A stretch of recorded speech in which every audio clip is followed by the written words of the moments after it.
Saya perkenalkan pelajaran agama awal-awal lagi. Tetapi kita dapati bahawa guru-guru agama ini tidak menumpu kepada ajaran agama yang sebenar.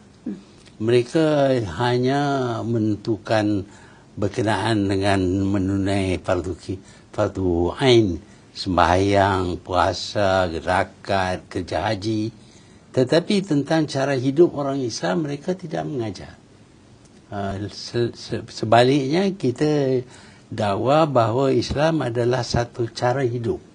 Dan cara hidup bermakna mempunyai nilai-nilai tertentu, nilai-nilai Islam tertentu. Itu tidak diajar.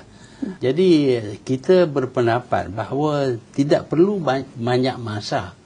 Yang lebih penting ialah tajuk pelajaran itu tertumpu kepada ajaran Islam yang sebenar, terutama berkenaan dengan cara hidup orang Islam.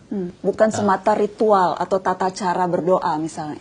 Itu yang selalu ditekankan. Banyak doa, banyak kepercayaan kepada tulisan-tulisan ulama-ulama. Tetapi kadang-kadang membelakangkan Al-Quran. Jadi kita nak balik kepada Al-Quran. Bukan kita nak ketepikan agama, tidak. Kita nak tumpu kepada ajaran agama yang sebenar. Dan yang sebenar datang daripada Quran. Kalau kita mengajar pendapat ulama itu, pendapat ulama ini, kita akan confused. Kita akan keliru. Yang mana satu yang kita perlu ikut. Dan akhirnya konflik antar. Ya, dengan itu wujud macam-macam ajaran yang kerap kali jauh sekali daripada ajaran agama. Dan disulam pula politik. Jadi bukan mengajar agama berkenaan supaya kita mengenali agama kita, tetapi mengajar agama yang mendukung perjuangan politik parti. Itu kita berpendapat itu tak perlu. Ketika Tun berbicara, karena ini isu yang juga similar, sama dengan di Indonesia. Tetapi ketika Tun berbicara straightforward lugas, saya membayangkan pasti ada backlash. Pasti kemudian ada tudingan-tudingan. Wah, anti agama, liberal, sekuler, pasti ada kritik-kritik seperti itu kan? Kita pro agama, bukan anti agama.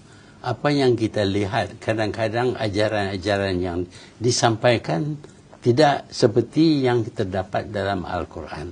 Umpamanya mereka menyebut tentang hadis-hadis tertentu.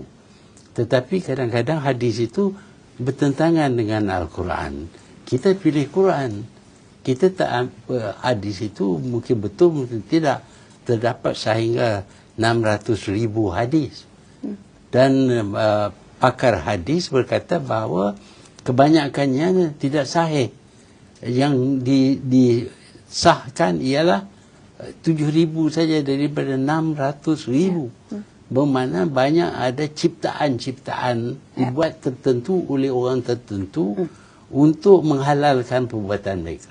Tun tidak ragu bicara hal yang sensitif yang mungkin saja bisa dipolitisir seperti itu? Tidak apa-apa? Saya jumpa dengan ramai juga dengan orang Arab yang juga bijak dalam bidang agama dan orang ulama-ulama Melayu di sini, dan saya kata kepada mereka, apa keadaan orang Islam sekarang ini? Amat buruk sekali.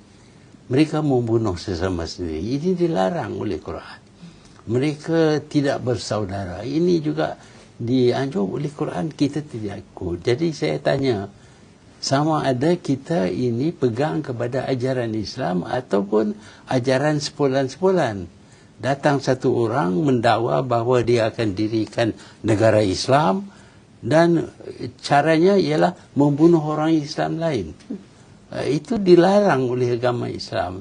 Menempatkan Islam dan negara dalam porsi yang pas di tengah situasi dunia yang seperti ini. Bagaimana pandangan Tun? Jadi agama penting memberi nilai-nilai hidup kepada kita, kepercayaan kita, keterimaan kita akan adanya Allah Subhanahu Wa Taala, itu kita pegang. Tetapi ajaran sepulan-sepulan itu kadang-kadang yang ternampak jelas tidak seperti yang terdapat dalam Quran, kita perlu tolak. Kerana ini ajaran orang, mereka bukan Nabi.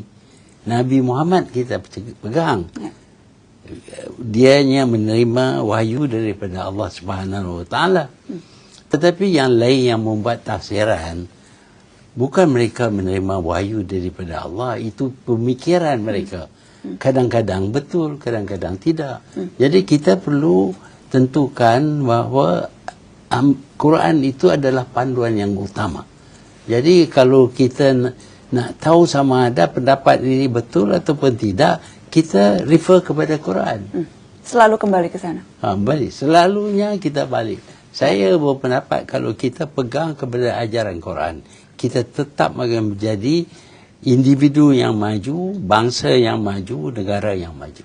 Ini sebabnya apabila orang jahiliah terima Islam, dalam jangka masa yang tidak panjang, Islam menjadi satu tamadun yang tertinggi sekali dalam zaman